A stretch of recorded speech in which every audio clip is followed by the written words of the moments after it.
നമസ്കാരം. ജ്യോതിഷത്തിലെ കാണാപ്പുറങ്ങൾ തേടുന്ന പ്രണവത്തിലേക്ക് എല്ലാ മാന്യപ്രേക്ഷകർക്കും സ്വാഗതം.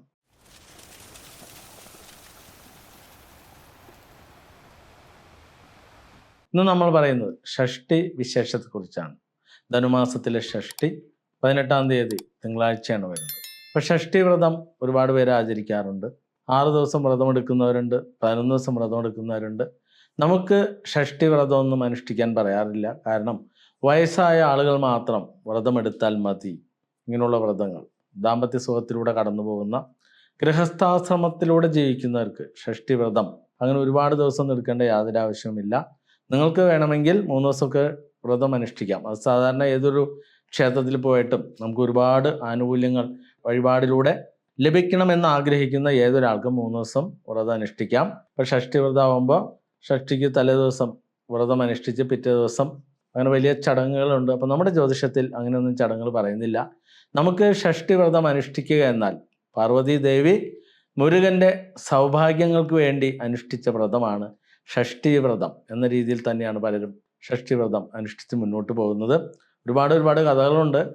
കൃത്തികാ മാതാക്കൾക്ക് 6 ഉണ്ണികൾ പിറക്കുമ്പോൾ ദേവി പാർവതി ഈ 6 പേരെയും ഒന്നു ചേർന്ന് വാരിപ്പുണരുമ്പോൾ അത് ഒന്നായി മാറിയ ദിവസവും ഷഷ്ടി ദിവസമാണ് എന്ന് പറയപ്പെടുന്നു. ബ്രഹ്മഹത്യാപാപം മൂലം നാഗരൂപത്തിലായ സുബ്രഹ്മണ്യസ്വാമിയെ മുരുകനെ ഷഷ്ടി വ്രതം ചെയ്തുകൊണ്ട് വീണ്ടും പഴയ രൂപത്തിലേക്ക് എത്തിക്കുന്നു എന്ന് പറയുന്നു. ശൂരപത്മനെ നിഗ്രഹിച്ചതിൻ്റെ ബാക്കിപത്രമായിട്ട് ഷഷ്ടി വ്രതം അനുഷ്ഠിച്ചു എന്ന് പറയുന്നു. അപ്പോൾ ഏതെങ്കിലും ആകട്ടെ, പുരാണങ്ങൾ ഏത് രീതിയിൽ പോയാലും നമ്മളെപ്പോഴും മനസ്സിലാക്കേണ്ടത് നമുക്ക് മുരുകന് ആണ്ടിപ്പണ്ടാര തിരുസ്വരൂപത്തിന് ഷഷ്ടിയുടെ അന്ന്, തിങ്കളാഴ്ച ദിവസമാണ് ഷഷ്ടി വരുന്നത്, ഇത് ചൊവ്വാഴ്ചയും കൂടി ആയിരുന്നെങ്കിൽ അതിഗംഭീരമായനെ. അപ്പോൾ എന്തായാലും തിങ്കളാഴ്ച ഷഷ്ടി വരുമ്പോൾ എറണാകുളം ജില്ലയിൽ മൂവാറ്റുപുഴ താലൂക്കിൽ വാഴക്കുളം പൈനാപ്പിൾ സിറ്റിക്ക് അടുത്ത് കല്ലൂർക്കാട് പേരമംഗലത്ത് തിരുപേരമംഗലത്തപ്പൻ്റെ തിരുസന്നിധിയിൽ പ്രണവമലയിൽ ആണ്ടിപ്പണ്ടാര തിരുസ്വരൂപത്തിന് ഷഷ്ടി വ്രതം അനുഷ്ഠിക്കുക എന്നല്ല പറയുന്നത്. ഷഷ്ടി വ്രതം, ഷഷ്ടിയുടെ അന്ന്, ഷഷ്ടി ദിവസം നിങ്ങൾക്ക് ഭഗവാന് പഞ്ചാമൃത അഭിഷേകം നടത്താം. 350 രൂപയാണ് പഞ്ചാമൃത അഭിഷേകം. വലിയ പഞ്ചാമൃത അഭിഷേകമാണ് 3500 രൂപയാണ്. അപ്പോൾ ഇവിടുത്തെ ചെറിയ പഞ്ചാമൃതയിലും ഭഗവാന് അഭിഷേകം നടത്തുന്ന രീതിയിൽ തന്നെയാണ് ചെയ്യുന്നത്. നമ്മുടെ ഉദ്ദേശ ലക്ഷ്യങ്ങൾ ഏതൊരു ഭക്തർക്കും ജീവിതത്തിൽ വിജയം നേടുക എന്നത് തന്നെയാണ്. അതോടൊപ്പം തന്നെ ഭഗവാന് ഷഷ്ടിയുടെ അന്ന് പഞ്ചാമൃത ഹോമം നടത്തിയാലും വലിയ ഗുണമുണ്ടാകും. 1000 രൂപയാണ് പാക്കേജ്. അതേപോലെ ഷഷ്ടിയുടെ അന്നായതുകൊണ്ട് ആണ്ടിപ്പണ്ടാര തിരുസ്വരൂപത്തിന് മുട്ടറക്കൽ നടത്തുന്നത് 100 രൂപയ്ക്ക് ചെയ്യാം. അതെല്ലാം ഭക്തർക്ക് വേണ്ടിയാണ്. അതേപോലെ തന്നെ ആയുധ സമർപ്പണം 50 രൂപ, ഒരു ആയുധത്തിന് 50 രൂപ നിരക്കിൽ ചെയ്യാൻ സാധിക്കും. ഷഷ്ടിയുടെ വിശേഷമായിട്ടാണ്. അപ്പോൾ ഭൂമിയുടെ കാരകത്വമുള്ള ഭഗവാനായതുകൊണ്ട് ഷൺമുഖോ ഭൂമിപുത്രസ്യ, നിങ്ങൾക്ക് ഭൂമി കൂടുതൽ വേണം, അല്ലെങ്കിൽ വീട് സ്വന്തമായിട്ട് വേണം, ഒരു തൊണ്ട് ഭൂമി പോലും ഇല്ലാത്ത ആളുകളാണെങ്കിൽ 41 വീട് അല്ലെങ്കിൽ 108 വീട് തെണ്ടിക്കൊണ്ട് ആണ്ടിപ്പണ്ടാര തിരുസ്വരൂപത്തിന്, പ്രണവമലയിലെ ആണ്ടിപ്പണ്ടാര തിരുസ്വരൂപത്തിന് ഭഗവാന്റെ പ്രകീർത്തനങ്ങൾക്ക് വേണ്ടിയിട്ട്, അതായത് ഭഗവാനെ മറ്റുള്ളവരെ അറിയിക്കുന്നതിന് വേണ്ടിയിട്ട്, അങ്ങനെ ഓരോ വീടുകളിൽ ചെന്ന് അവർ തരുന്ന പൈസ എത്രയായിക്കോട്ടെ, 1 രൂപയായിക്കോട്ടെ, 10 രൂപയായിക്കോട്ടെ, 50 രൂപയോ 100 രൂപയോ ശകാര വർഷം എന്ത് വേണമെങ്കിലും ആകാം, എന്താണെങ്കിലും നിങ്ങൾ 108 വീട് തെണ്ടി കിട്ടുന്ന പൈസ കൊണ്ട് യാത്രാ ചെലവിന് ഉപയോഗിക്കാം. അതേപോലെ തന്നെ വഴിപാടിന് ഉപയോഗിക്കാം, ഭക്ഷണത്തിന് ഉപയോഗിക്കാം. ബാക്കിയുള്ള പൈസ കൊണ്ടൊന്ന് ഭഗവാന് ഭണ്ഡാരത്തിൽ സമർപ്പിക്കാം. നമ്മുടെ ആഗ്രഹങ്ങൾ പ്രാർത്ഥിക്കും. ഒരു തുണ്ട് ഭൂമി പോലും ഇല്ലെങ്കിൽ പോലും തീർച്ചയായിട്ടും നിങ്ങൾക്ക് ഭഗവാൻ അതിനുള്ള വഴി കാണിക്കും. ഇനി സർക്കാരിൽ നിന്നായിരിക്കും കിട്ടുക, അല്ലെങ്കിൽ സുമനസ്സുകൾ നൽകാൻ ഏത് വഴിയിലാണെങ്കിലും ഭഗവാൻ നിങ്ങൾക്ക് വഴി കാണിച്ചിരിക്കും.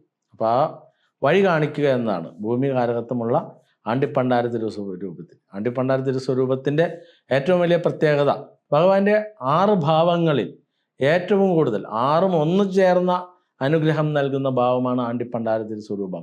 അത് പഴനിയിൽ മാത്രമാണ് ആണ്ടിപ്പണ്ടാര തിരുസ്വരൂപമുള്ളത്.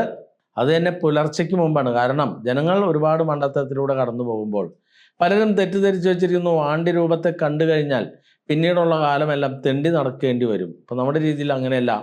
ആണ്ടി തിരുസ്വരൂപത്തെ കണ്ടാൽ, ആണ്ടി എന്നാൽ എന്താ, ഭഗവാന് വേഷവിധാനങ്ങളെല്ലാം വളരെ ലളിതമാണ്. ഒരു കോണകമുടുത്തിൽ ആണ് ഭഗവാൻ നിൽക്കുന്നത്. അല്ലാതെ കണ്ടിട്ട് വേറെ രാജാതി ആഭരണങ്ങളൊന്നും ധരിക്കുന്നില്ല. അപ്പോൾ പലർക്കും ധരിച്ചിരിക്കുന്ന ആ ഒരു മണ്ടത്തരം, രാജാവായിരിക്കുന്ന രൂപത്തിൽ ചെന്ന് കണ്ടാൽ ഒരുപാട് നമുക്ക് ലഭിക്കും. ആണ്ടി തിരുസ്വരൂപത്തെ കണ്ടു കഴിഞ്ഞാൽ നമുക്ക് പ്രത്യേകിച്ചൊരു ഗുണം ഉണ്ടാവില്ല.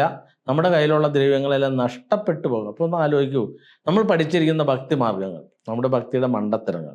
ഒരുപാട് തെറ്റിദ്ധാരണകളിലൂടെയാണ് നമ്മുടെ ഹൈന്ദവ സമൂഹം കടന്നു പോകുന്നത്. എല്ലാ സമൂഹത്തിലും അങ്ങനെയുണ്ട്.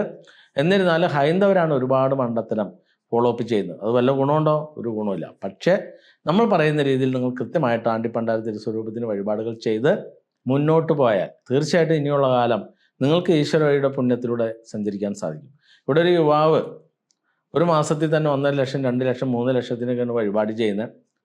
അപ്പം അദ്ദേഹം പറയുന്നത് ഇവിടെ എത്തിപ്പെട്ട ആവാഹന പൂജ ചെയ്തു കഴിഞ്ഞതിന് ശേഷമാണ് ഭഗവാന് പൈസ ചിലവാക്കിയാൽ അതിൻ്റെ 100 ഇരട്ടി തിരികെ ലഭിക്കുന്ന മനോഹരമായ ആ ഒരു ഗെയിം മനസ്സിലായത്. ഇത്രയും കാലമൊക്കെ ഒരുപാട് ക്ഷേത്രങ്ങളിലും ഒരുപാട് പൂജയൊക്കെ നടത്തി. പക്ഷേ പ്രണവമലയിലെത്തി 27 ദേവതകൾക്ക് വഴിപാട് ചെയ്തപ്പോഴാണ് യഥാർത്ഥത്തിൽ വഴിപാട് ചെയ്യുന്നത് എന്തിനാണ്? വഴിപാട് ചെയ്യുക എന്നാൽ, വിശ്വാസം എന്നാൽ ഒരു ആശ്വാസമല്ല. നമ്മൾ പാടത്ത് വിത്ത് വിതയ്ക്കുന്നുണ്ടെങ്കിൽ അവിടെ നിന്ന് നെല്ല് കൊയ്യാൻ സാധിക്കുന്ന പോലെ നമുക്കിവിടെ ഭഗവാന്റെ മുമ്പിൽ നമ്മൾ വിതയ്ക്കുകയാണ്. വിതച്ചു കഴിഞ്ഞാൽ അതിൻ്റെ 100 ഇരട്ടി നമുക്ക് കൊയ്തെടുക്കാൻ സാധിക്കും. അതിലൊരു തർക്കവുമില്ല.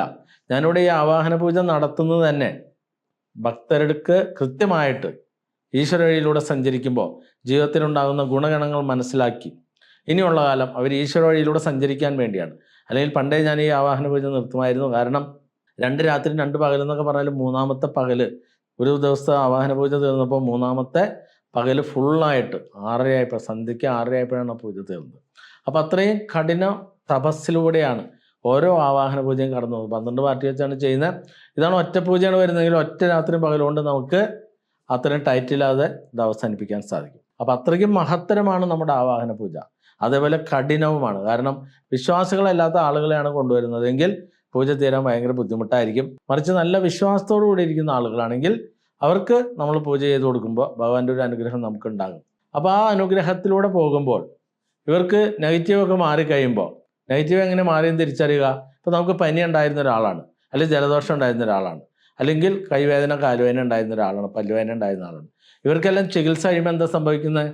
പല്ലുവേദന മാറിയിട്ടുണ്ടാകും, അതുപോലെ പനി മാറിയിട്ടുണ്ടാകും, ജലദോഷം മാറിയിട്ടുണ്ടാകും, ചുമ മാറിയിട്ടുണ്ടാകും. അപ്പോൾ ഇതേപോലെ തന്നെയാണ് നെഗറ്റീവ് മാറിക്കഴിയുമ്പോൾ അതിൻ്റെ അടയാളങ്ങൾ നിങ്ങളുടെ വീടുകളിൽ, നിങ്ങളുടെ ശരീരത്തിൽ തന്നെ നിങ്ങൾക്ക് കാണാൻ സാധിക്കും. 100 110 ചിലവാകുന്ന അവസ്ഥയെല്ലാം മാറിയിട്ടുണ്ടാകും. അപ്പോൾ പലരും പറയും ഞങ്ങൾക്ക് ഇതൊന്നും അറിയില്ലായിരുന്നു, അല്ലെങ്കിൽ ഞങ്ങളുടെ മാതാപിതാക്കൾ കാണിച്ചു തന്നില്ല. നിങ്ങളൊന്ന് ആലോചിക്കേ, നമ്മുടെ മാതാപിതാക്കൾ എല്ലാ കാര്യങ്ങളും കാണിച്ചു തന്നിട്ടുണ്ടോ? ഇപ്പോൾ നമ്മൾ തമ്മിൽ സംസാരിച്ചുകൊണ്ടിരിക്കുന്ന മാതാപിതാക്കൾ കാണിച്ചു തന്നിട്ടില്ലല്ലോ. അതേപോലെ എല്ലാവരും ഫോണിലൂടെയാണ്. ഫോണില്ലാത്ത ആരുമില്ല. പട്ടിയുടെ വാലുമ വരെ ഇപ്പോൾ ഫോൺ കെട്ടി തൂക്കിട്ട് നടക്കുന്നത്. അപ്പോൾ അത്രയ്ക്കും ഞാൻ പ്രാസോപ്പിച്ച് പറഞ്ഞല്ല കേട്ടോ. കാരണം പട്ടികൾ സ്വയം വീഡിയോ എടുക്കുന്ന ഒരുപാട് വീഡിയോ ഒക്കെ ആൾക്കാർ അയച്ചു തരാറുണ്ട്, അല്ലെങ്കിൽ യൂട്യൂബിൽ കിടക്കുന്നുണ്ട്. അപ്പോൾ അത് വെച്ച് നോക്കുമ്പോൾ പട്ടിയുടെ വാലിന് വരെ മൊബൈൽ ഫോൺ കൊണ്ടു നടക്കുന്ന കാലമായി. അപ്പോൾ നമ്മുടെ മാതാപിതാക്കൾ ഇങ്ങനെയുള്ള ഫോണൊക്കെ കണ്ടിട്ടുണ്ടോ? ഇല്ല. അപ്പോൾ നമുക്ക് എന്തെങ്കിലുമൊക്കെ ഒഴിവ് പറയുമ്പോൾ ഈ കാര്യങ്ങൾ കൂടി എൻ്റെ അടുത്ത് ആരും എന്ന് ചോദിച്ചാലും ഞാൻ കൃത്യമായിട്ട് മറുപടി കൊടുക്കും. നിങ്ങളുടെ മാതാപിതാക്കൾ ഇങ്ങനെയുള്ള ഫോണൊക്കെ ഉപയോഗിച്ചിട്ടുണ്ടോ? ഉപയോഗിച്ചിട്ടില്ലല്ലോ. അപ്പോൾ ടെക്നോളജി ഒരുപാട് വളരുന്നു.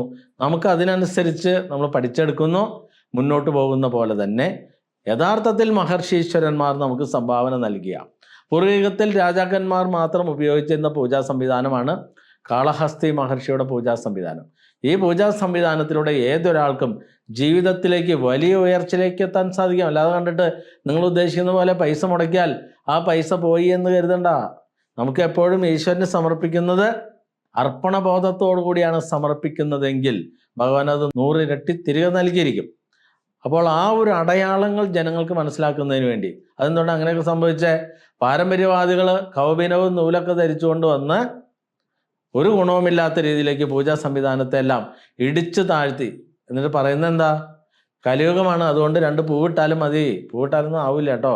പൂവിടണമെന്നുണ്ടെങ്കിൽ ഒരുപാട് വർഷത്തിലൂടെ തപസ് അനുഷ്ഠിച്ച് ആർജിച്ചെടുത്ത ആർജവമുള്ള ഒരാൾ 2 പൂവിട്ട് കൊടുത്താൽ, അങ്ങനെ ആർജവമുള്ളവരാരുമില്ല. അങ്ങനെ ഉണ്ടായിരുന്നെങ്കിൽ എത്രയോ പേരെ രക്ഷപ്പെടുത്തി തന്നെ. ഇന്നത്തെ നമ്മുടെ കേരളീയ സമൂഹം എന്നല്ല, ഇന്ത്യ മഹാരാജ്യത്ത് തന്നെ പൂജയും പരിഹാരം എന്ന് പറയുന്നത് കേൾക്കുമ്പോൾ തന്നെ ആളുകൾ ഓടിപ്പോകാണ്. അതെന്തുകൊണ്ടാണ് അവർ പറയുന്നത്? ഈ പൂജയ്ക്കൊക്കെ പോയിട്ട് ഇങ്ങനെ ഗുണം കിട്ടി എന്നുള്ളൊരു സംവിധാനം ഒരാളും കാണിച്ചു കൊടുത്തിട്ടില്ല. അപ്പോൾ നമ്മളിവിടെ ഇതെല്ലാം തെളിയിച്ചുകൊണ്ടിരിക്കുകയാണ്. നമുക്ക് എല്ലാ ക്ഷേത്രം, നമ്മുടെ ഇവിടുത്തെ 27 ക്ഷേത്രങ്ങളും വന്ന് 108 പൂർണ്ണ പ്രദക്ഷിണം ഓരോ ക്ഷേത്രത്തിൽ നടത്തിയാൽ പോലും ഓരോ കുടുംബങ്ങളും രക്ഷപ്പെടുന്നു. അതേപോലെ 27 ക്ഷേത്രങ്ങളിലും 10 രൂപയുടെ ജലാഭിഷേകം നടത്തുമ്പോൾ പോലും ജീവിതത്തിൽ വലിയ മാറ്റങ്ങൾ ഉണ്ടാകുന്നു. ഈ മാറ്റങ്ങളെല്ലാം നിങ്ങൾക്ക് ഉൾക്കൊണ്ടുകൊണ്ട് മുന്നോട്ട് പോകുന്നതിന് വേണ്ടിയാണ് ഓരോ വിശേഷങ്ങളും പ്രത്യേകമായിട്ട് പറയുന്നത്. ആ വിശേഷമാണ് ഇപ്പോൾ തിരുപേരമംഗലത്തപ്പൻ്റെ തിരുസന്നിധിയിൽ പ്രണവമലയിൽ ആണ്ടിപ്പണ്ടാര തിരുസ്വരൂപത്തിന് പഞ്ചാമൃത അഭിഷേകം നടത്തുക, അല്ലെങ്കിൽ പഞ്ചാമൃത ഹോമം നടത്തുക, സമ്പൂർണ്ണ ചുറ്റുവിളക്കോടെ പൂജ നടത്തുക. ഇതെല്ലാം ഷഷ്ടി ദിവസം ഭഗവാന് സമ്പൂർണ്ണ ചുറ്റുവിളക്കോടെ പൂജ ഉണ്ടാകും. പാക്കേജായിട്ട് നിങ്ങൾക്ക് 1000 രൂപയ്ക്ക് ഉപയോഗിക്കാം. ഒറ്റയ്ക്ക് നടത്തണമെങ്കിൽ 6500 രൂപയാണ്. ഇപ്പോൾ ഭൂമിയെല്ലാം വിറ്റ് പോകണം, ഒരുപാട് തടസ്സമൊക്കെ ഉണ്ട്. അതുപോലെ നല്ല ഭൂമി കിട്ടണം, ഇങ്ങനെയുള്ള ആഗ്രഹമുള്ളവർക്ക് എല്ലാവർക്കും ഷഷ്ടി ദിവസത്തെ ഈ വഴിപാട് പാക്കേജായിട്ട് എടുക്കാം, ഒറ്റയ്ക്കായിട്ട് എടുക്കാം. അതുപോലെ തന്നെ വിദേശ ജോലികൾ തേടുന്നവർക്കെല്ലാം പെട്ടെന്ന് കാര്യം സാധിക്കും. ജോലി നഷ്ടപ്പെട്ട് നിൽക്കുന്ന ആളുകൾക്കും ഭഗവാന്റെ ഷഷ്ടി ദിവസം വഴിപാടുകൾ ചെയ്താൽ ഒരുപാട് ആനുകൂല്യങ്ങൾ ഉണ്ടാകും. അതിൻ്റെയൊക്കെ ഒരുപാട് വോയിസുകൾ എൻ്റെ കയ്യിൽ കിടക്കുന്നുണ്ട്. പക്ഷേ ഞാൻ എല്ലാ വോയിസൊന്നും ഒരിക്കലും ടെലികാസ്റ്റ് ചെയ്യാറില്ല. കാരണം ചിലർക്ക് സ്വകാര്യതകളായിരിക്കും. ചിലരോട് അനുവാദം ചോദിക്കുമ്പോൾ അവർ പറയും ധൈര്യമായിട്ടിട്ടുള്ളൂ, കാരണം ഞങ്ങൾക്ക് ഒന്നിനെക്കുറിച്ചും ഭയമില്ല. നമുക്ക് യഥാർത്ഥത്തിലുള്ള ഈശ്വര വഴി കാണിക്കുമ്പോൾ സാറിൻ്റെ ഒപ്പം നിന്നുകൊണ്ട് മൺമറഞ്ഞു പോയിരുന്ന ആ സംവിധാനങ്ങൾ എല്ലാവരിലേക്കും, നമുക്കിവിടെ കുലത്തിന് ഒരു പ്രാധാന്യമില്ല. കുലമൊക്കെ വെറുതെ മറ്റുള്ളവർക്ക് സൂഹിക്കാൻ വേണ്ടി ഇവിടുത്തെ മനുസ്മൃതി കത്തിച്ച അംബേദ്കറെയാണ് നമുക്ക് ഏറ്റവും വലിയ ദൈവമായി കാണേണ്ടി വരിക. കാരണം അദ്ദേഹം അത്രയും പടവെട്ടിയിട്ട് പോലും നമ്മുടെ ആളുകൾക്കൊന്നും ബോധം വന്നില്ല. കാരണം എല്ലാവരും പറയുന്നത് എന്താ, ഇപ്പം ശബരിമലയ്ക്ക് പോയി തൊഴുകുന്നു, അവിടെ ഒരു സംവിധാനവും ഇല്ല. പ്രണവമലയിൽ അയ്യപ്പനുണ്ട്, അയ്യപ്പന് നെയ്ഹോമം നടത്താം, നെയ്യഭിഷേകം നടത്താം, സഡൻ റിസൾട്ട് കിട്ടും. അപ്പോൾ നമ്മുടെ ഫോളോവേഴ്സ് ആരോടെങ്കിലും പറഞ്ഞാൽ പറയും അയ്യപ്പൻ പോയിരിക്കുന്ന സ്ഥലത്ത് ഞങ്ങൾക്ക് പോകണമെന്ന് പറയുന്നത്. അയ്യപ്പനോടെങ്കിലും പോയിരുന്നുണ്ടോ? ഇതെല്ലാം പുരാണ ഇതിഹാസ കഥകളാണ്. ഞാനൊക്കെ എല്ലാ മാസം ശബരിമലയ്ക്ക് പോയിക്കൊണ്ടിരുന്ന ആളാണ്. അയ്യപ്പൻ പാട്ടും വിളക്ക് നടത്തി പോയിട്ടുണ്ട്. ഞാൻ അങ്ങ് പോകുന്ന സമയത്ത് എനിക്ക് തോന്നിയിട്ടുള്ളത്, ശബരിപീഠത്തിലെത്തി അവിടെ ശബരിയുടെ ആതിഥ്യം സ്വീകരിച്ച് ഫലമൂലാദികൾ ഭക്ഷിച്ച ശ്രീരാമചന്ദ്രൻ എന്തുകൊണ്ടാണ് പരശുരാമൻ പ്രതിഷ്ഠിച്ച ശബരിമലയിലേക്ക് പോകാതിരുന്നത്? എന്തുകൊണ്ടാണ് ഇവർ തമ്മിൽ ഒരു കൂടിക്കാഴ്ച വരാതെ പോയത്? ഇങ്ങനെയൊക്കെയാണ് ഞാൻ ആ കാലഘട്ടത്തിൽ ആലോചിച്ചിരുന്നത്. അങ്ങനെ ജ്യോതിഷ വഴിയിലൂടെ പിന്തുടർന്ന് ഓരോ പുരാണ ഗ്രന്ഥങ്ങളും അതേപോലെ ആധുനിക ഗ്രന്ഥങ്ങളും ഓരോരുത്തരുടെ വിലയിരുത്തുകളെല്ലാം മനസ്സിലാക്കി വന്നപ്പോൾ നമുക്ക് യഥാർത്ഥത്തിൽ മനസ്സിലായി ഇതെല്ലാം കഥകളാണ്. ഈ കഥകളിലൂടെ നമ്മളെല്ലാം കൊണ്ടുപോയി കുറേ ആളുകൾ ചൂഷണം ചെയ്ത് ഒരു പരുവമാക്കിയപ്പോൾ നമുക്ക് യഥാർത്ഥത്തിലുള്ള ഈശ്വര വഴിയിലൂടെ സഞ്ചരിച്ച് ചെറിയ വഴിപാട് ചെയ്ത് നോക്കിക്കൊണ്ട് പറയുന്ന കാര്യം ശരിയാണോ, അതിനുള്ള ഗുണം ലഭിക്കുമോ എന്ന് ചെക്ക് ചെയ്യുന്നതിന് വേണ്ടിയാണ്. ഈശ്വര നിയോഗം പോലെ കൊറോണ സമ്മാനിച്ച മഹത്തായ 27 അത്ഭുത ദേവലോകം തിങ്ങി നിറഞ്ഞ പ്രണവമല എന്നാലോചിക്കുക. പേരിൽ തന്നെയുണ്ട്. പ്രണവം എന്നാൽ എന്താണ്? അറിവാണ്. അപ്പോൾ ഓങ്കാരപ്പൊരുളിൻ്റെ ഉത്ഭവത്തിലേക്ക് വരുന്ന പ്രണവമന്ത്രം, അതാണ് ഓങ്കാരം. അപ്പോൾ അവിടെ നിന്ന് തുടങ്ങുന്ന ഭഗവാന്റെ ലീലാവിലാസത്തിലൂടെ ഉയർക്കൊണ്ട പ്രണവമലയിൽ ആണ്ടിപ്പണ്ടാര തിരുസ്വരൂപമായി ഹരിഹരപുത്രൻ അയ്യപ്പസ്വാമിയുടെ തൊട്ടടുത്ത് തന്നെ സഹോദരൻ ഇരുന്നു കൊണ്ടോ എല്ലാവരും എൻ്റെ അടുത്ത് വരൂ. അതുതന്നെയല്ല, പ്രണവമലയിലെത്തി ആണ്ടിപ്പണ്ടാര തിരുസ്വരൂപത്തിൻ്റെ മുമ്പിൽ നിന്നിട്ട് നമ്മൾ താഴേക്ക് നോക്കിക്കഴിഞ്ഞാൽ പഴനിയിൽ നിൽക്കുന്ന അതേ ഫീല് തന്നെയാണ്, ഒരു വ്യത്യാസമില്ല. ഭഗവാനോട് ഭയങ്കര ഭക്തിയുള്ള ആളുകളാണെങ്കിൽ, അതായത് മുരുകനോട് ഭയങ്കര ഭക്തിയുള്ള ആളുകളാണെങ്കിൽ അവരവിടെ നിന്ന് നോക്കിയിട്ട് അവരുടെ മുഖത്തേക്ക് നോക്കുമ്പോൾ മനസ്സിലാകും അവർ ശരിക്കും പഴനിയിൽ ചെന്ന് നിൽക്കുന്ന പോലെയുള്ള ആ ഒരു അനുഭൂതി അവരുടെ മുഖത്തേക്ക് വരുന്നത് കാണാൻ സാധിക്കും. അതേപോലെ തന്നെ ഭഗവാന്റെ തിരുസ്വരൂപത്തിലേക്ക് നോക്കുമ്പോൾ, ഭഗവാനെ 6 വലം വെച്ച് പ്രാർത്ഥിക്കുമ്പോൾ അവർക്കെല്ലാം ലഭിക്കുന്ന അനുഭൂതിയൊന്നും ഒരിക്കലും നമുക്ക് പറഞ്ഞറിയിക്കാൻ സാധിക്കില്ല. അപ്പം എന്തായാലും തിരുപേരമംഗലത്തപ്പൻ്റെ തിരുസന്നിധിയിൽ പ്രണവമലയിൽ ഷഷ്ടി ദിവസം നടക്കുന്ന വിശേഷവിധിയായ എല്ലാ വഴിപാടുകളും പാക്കേജായിട്ട് അങ്ങനെ ഉപയോഗിക്കാം. അതല്ല എങ്കിൽ നിങ്ങൾക്ക് സ്വയം ഇൻഡിവിജ്വലായിട്ട് ചെയ്യണമെങ്കിൽ ചെയ്യാം. ഏതൊരു വഴിപാട് ചെയ്താലും 100 അല്ല 1000% റിസൾട്ട് ലഭിക്കുന്ന ഈ പുണ്യദേവക്ഷേത്രത്തിലേക്ക്, പുണ്യദേവാലയത്തിലേക്ക് എല്ലാ പ്രേക്ഷകരെയും സ്വാഗതം ചെയ്യുന്നു. അതോടൊപ്പം നിങ്ങൾക്ക് സനാതന ധർമ്മ സംഘത്തിൽ അംഗങ്ങളാകുന്നതിന് ടെലഗ്രാമിൽ പ്രണവമാചാര്യ ഗ്രൂപ്പ് എന്നൊരു ഗ്രൂപ്പുണ്ട്, അവിടെ ജോയിൻ ചെയ്താൽ അഡ്മിന്മാർ സഹായിക്കും. സനാതന ധർമ്മ സംഘത്തിൻ്റെ നേതൃത്വത്തിൽ കേരളത്തിൽ എല്ലാ ജില്ലകളിൽ നിന്നും ക്ഷേത്രത്തിലേക്ക് തീർത്ഥാടന യാത്രാ ബസ്സുകൾ പുറപ്പെട്ടു വരുന്നു. ബസ് കാശിനുള്ള പൈസ വഴിപാടായി തിരികെ നൽകിക്കൊണ്ട് ലോകത്തിൽ ഒരു സ്ഥലത്ത് പോലും ഇങ്ങനൊരു സംവിധാനമില്ല.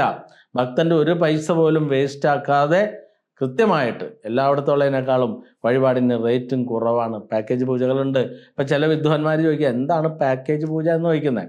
അതുപോലെ അവർക്ക് അറിഞ്ഞൂടാ. പാക്കേജ് എന്ന് പറഞ്ഞാൽ എന്താണ്?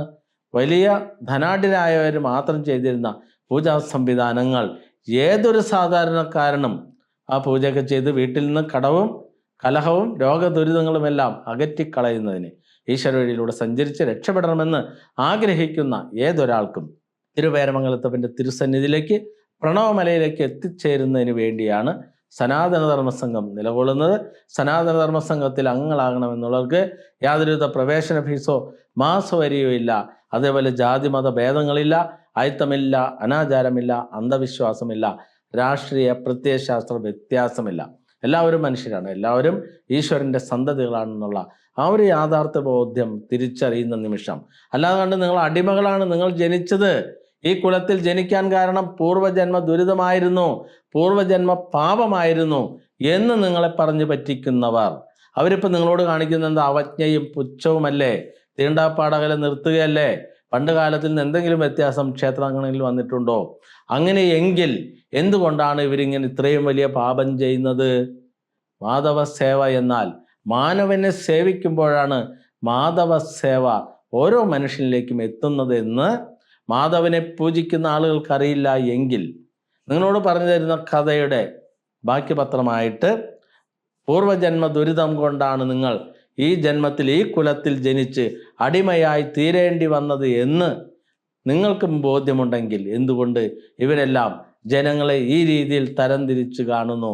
ഇവരും അടുത്ത ജന്മത്തിൽ ഇതേപോലെ താഴ്ന്ന കുലത്തിൽ ജനിക്കേണ്ടി വരികയില്ലേ? ആ ഒരു ഭയം അവർക്ക് ഉണ്ടാവുകയില്ലേ എന്ന് ചിന്തിച്ച് നോക്കുക. അപ്പം മനസ്സിലാക്കാൻ ഞാൻ പറയുന്ന കാര്യങ്ങൾ ശരിയാണോ തെറ്റാണോ എന്ന് അങ്ങനെ ചിന്തിച്ചുണരുക. ആ ഉണരുന്ന നിമിഷം സ്വാമി വിവേകാനന്ദൻ പറഞ്ഞ പോലെ ഉദ്ദിഷ്ടത ജാഗ്രത, അങ്ങനെ ചിന്തിച്ചു തുടങ്ങുന്ന നിമിഷം നമുക്ക് നമ്മുടെ ജീവിതം രക്ഷപ്പെടണം, നമ്മുടെ കുടുംബം രക്ഷപ്പെടണം, അങ്ങനെ നമ്മുടെ നാട് നന്നാവണം, രാജ്യം നന്നാവണം എന്ന ഒരു ചിന്ത എല്ലാ മനുഷ്യരിലേക്കും വരും. അപ്പം നിങ്ങളെല്ലാവരും തിരിച്ചറിയുക. നമ്മുടെ വ്യത്യസ്തമായ ഈ ജ്യോതിഷ അറിവുകൾ എല്ലാവരും പഠിച്ചെടുക്കുക. ഓൺലൈൻ അടുത്ത ബാച്ച് ഉടനെ ആരംഭിക്കുന്നുണ്ട്. താല്പര്യമുള്ളവർ പേരുകൾ രജിസ്റ്റർ ചെയ്യുക. അതേപോലെ നിങ്ങളുടെ ജാതകം നിങ്ങൾക്ക് തന്നെ വായിച്ച് മനസ്സിലാക്കി ഏത് ദശാകാലമാണ്, എന്ത് വഴിപാടാണ് ചെയ്യേണ്ടത്, എന്താണ് പഠിക്കേണ്ടത്, എന്ത് തൊഴിൽ ചെയ്ത് ജയിക്കാൻ സാധിക്കും, ഏത് നാളുകാരെ വിവാഹം കഴിച്ചാൽ തമ്മിൽ തല്ലില്ലാതെ ജീവിക്കാൻ സാധിക്കും, ഏത് രോഗമാണ് വരാൻ സാധ്യതയുള്ളത്, ഇങ്ങനെയുള്ള എല്ലാ കാര്യങ്ങളും, എന്ത് തൊഴിൽ, അതായത് സ്വദേശത്താണോ വിദേശത്താണോ ഗവൺമെൻറ് ജോലിയാണോ കച്ചവടമാണോ കൂലിപ്പണിയാണോ, ഇതെല്ലാം കൃത്യമായി പ്രതിപാദിക്കുന്ന 27 പേജുകളുള്ള ജാതകങ്ങൾ ഇവിടെ നിന്നും എഴുതി നൽകിക്കൊണ്ടിരിക്കുന്നു. ആവശ്യമുള്ളവർ സ്റ്റാഫുകളുമായിട്ട് ബന്ധപ്പെടുക. അതേപോലെ നിങ്ങളുടെ വീടുകളിൽ വന്ന് ഗണപതി ഹോമം ഭാഗവസായം നടത്തി 1 വർഷക്കാലത്തേക്ക് ജീവിത വിജയം നേടുന്നതിന് വേണ്ടിയുള്ള പൂജാ സംവിധാനം 30,000 രൂപയ്ക്ക് ദ്രവ്യങ്ങളെല്ലാം കൊണ്ടുവന്ന് ചെയ്തു തരികയും ചെയ്യും. അപ്പോൾ താല്പര്യമുള്ളവർ സ്റ്റാഫുകളുമായിട്ട് ബന്ധപ്പെടുക.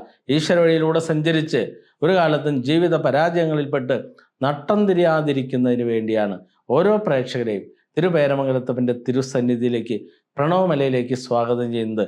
പ്രണവമല എന്ന് പറയുമ്പോൾ നിങ്ങൾ മനസ്സിലാക്കുക, ഇത്രയ്ക്കും അത്യത്ഭുതങ്ങൾ തിങ്ങി നിറഞ്ഞ ഒരു ദേവലോകം ഈ ഭൂമിയിൽ വേറെ ഒരു സ്ഥലത്തും ഉണ്ടാവുകയില്ല.